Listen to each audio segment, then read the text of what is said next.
Hi, Dr. Shawn here from Alaskan Healing Arts Chiropractic and Rehab, and today we're going to be going over an exercise that combines hip and shoulder rolling or hip and shoulder stabilization, revolving around a properly trained intra-abdominal pressure mechanism or a core stabilization mechanism. If you have not already learned that and are proficient with it, we're going to go back and watch some of those videos, or when you're in the clinic, we're going to go through some of that before we get into this exercise.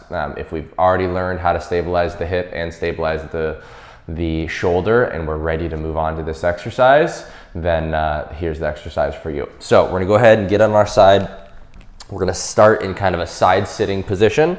So the elbow and shoulder are gonna be completely underneath each other and supported. We don't wanna, again, slouch in through the shoulder. We want the shoulder to be nice and strong.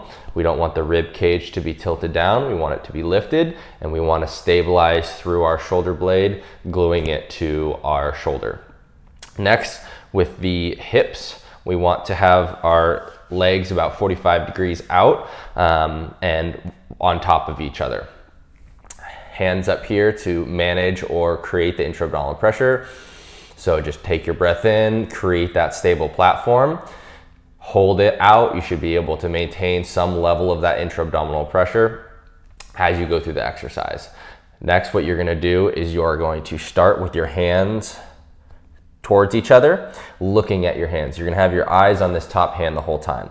You're going to come up, look at the hand, separate the knees, lift that back foot up off of the ground, and then come back down, all the way back down to the start position. Come all the way up, come all the way back down. All the way up, all the way back down. The bottom back foot should tilt off of the ground every single time, and you should have your eyes on this hand every single time. Should be a strong position at the top that you can hold, and then come back down.